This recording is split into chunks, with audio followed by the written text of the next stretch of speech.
Bismillahirrahmanirrahim. Pada kesempatan kali ini kita akan membahas tentang TWK atau tes wawasan kebangsaan, yaitu tentang bela negara. Nah, kita akan membahas tentang bela negara. Sebagai warga negara Indonesia, kita wajib untuk membela negara kita tercinta ini dari setiap ancaman baik dari dalam maupun luar negara. Meskipun bangsa Indonesia sekarang telah merdeka, namun kita tetap memiliki tugas untuk menjaga dan membelanya. Salah satunya adalah dengan mengisi kemerdekaan tersebut. Salah satu warisan terbesar dari pendiri bangsa yang dapat kita jadikan sebagai pedoman dalam mengisi kemerdekaan adalah Pancasila dan Undang-Undang Dasar. Ada dua di sini, ada Pancasila dan Undang-Undang Dasar. Itulah warisan terbesar dari para pendahulu kita, para pahlawan kita. Pengertian bela negara. Bela negara adalah tekad, perilaku, dan sikap warga negara yang dilakukan secara menyeluruh, teratur, dan terpadu serta dijiwai oleh kecintaan kepada NKRI, kesadaran berbangsa dan bernegara Indonesia, serta mempunyai keyakinan atas kesaktian Pancasila berdasarkan Pancasila dan UUD 1945 dalam menjamin kelangsungan atau eksistensi hidup bangsa dan negara. Bela negara juga dapat diartikan sebagai suatu konsep yang disusun oleh perangkat perundangan dan petinggi sebuah negara tentang patriotisme seseorang, suatu kelompok atau seluruh komponen dari suatu negara dalam kepentingan menjaga dan mempertahankan keberlangsungan negara tersebut. Secara fisik, hal ini dapat diartikan sebagai usaha mempertahankan atau usaha pertahanan menghadapi serangan fisik atau agresi dari pihak yang mengancam eksistensi negara tersebut. Sedangkan secara non-fisik, konsep ini diterjemahkan sebagai upaya untuk turut serta berperan aktif dalam memajukan bangsa dan negara, baik lewat moral, sosial, pendidikan, maupun peningkatan kesejahteraan orang-orang yang menyusun bangsa tersebut.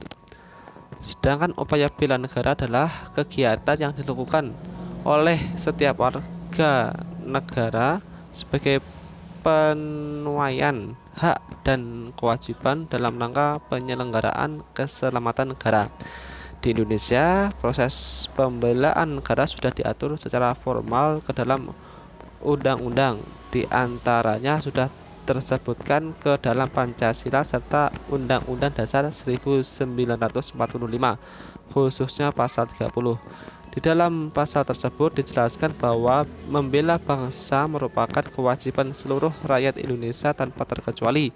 Untuk penjabaran lebih lengkap mengenai dasar hukum undang-undang tentang upaya bela negara adalah sebagai berikut.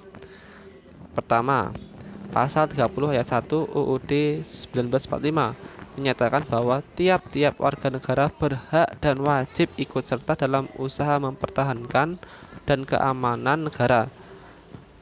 Pada pasal ini, usaha pertahanan dan keamanan negara dilaksanakan melalui sistem pertahanan dan keamanan rakyat semesta atau Sishankamrata. Kedua, pasal 27 ayat 3 Undang-Undang Dasar 1945 menyatakan bahwa semua warga negara berhak dan wajib ikut serta dalam upaya pembelaan negara. Hakikat pertahanan dan keamanan adalah perlawanan rakyat semesta untuk menghadapi setiap bentuk ancaman terhadap keselamatan bangsa dan negara yang penyelenggaraannya disusun dalam sistem pertahanan keamanan rakyat semesta dan didasarkan pada kesadaran akan tanggung jawab tentang hak dan kewajiban warga negara, serta keyakinan akan kekuatan sendiri, keyakinan akan kemenangan dan tidak kenal menyerah, baik penyerahan diri maupun penyerahan wilayah. Unsur dasar bela negara di dalam proses pembelaan bangsa. Dalam proses pembelaan bangsa ada beberapa hal yang menjadi unsur penting. Ada beberapa hal yang menjadi unsur penting. Di antaranya ialah pertama, cinta tanah air. Kedua, rela berkorban untuk bangsa dan negara. Ketiga, yakin akan Pancasila sebagai ideologi negara. Keempat, kesadaran berbangsa dan bernegara. Kelima, memiliki kemampuan awal bela negara. Fungsi dan tujuan bela negara terdapat beragam fungsi bela negara di antaranya adalah menjaga keutuhan wilayah negara, mempertahankan negara dari berbagai ancaman, merupakan panggilan sejarah, dan yang terakhir merupakan kewajiban setiap warga negara. Terdapat beragam tujuan bela negara, di antaranya adalah sebagai berikut.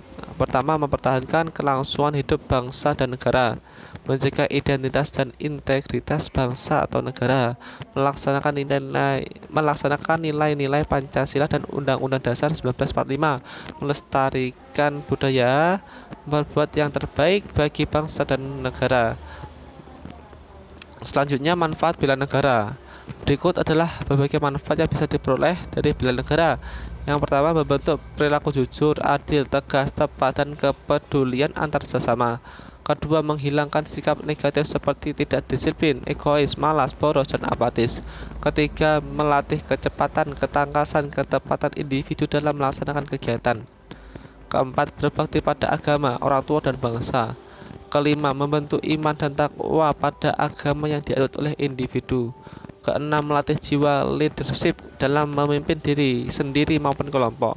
Ketujuh, menanamkan rasa kecintaan pada bangsa dan patriotisme sesuai dengan kemampuan diri.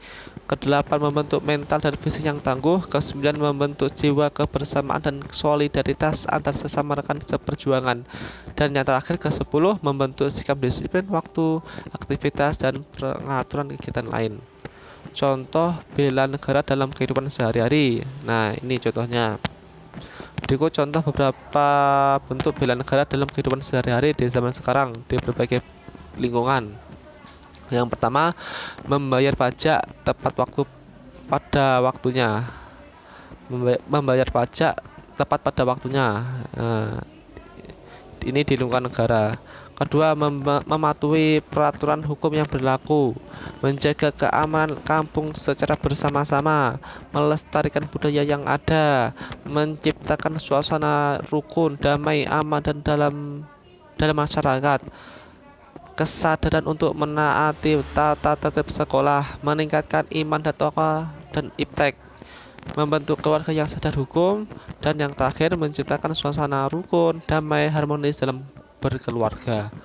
Terus kemudian yang selanjutnya dasar hukum bela negara.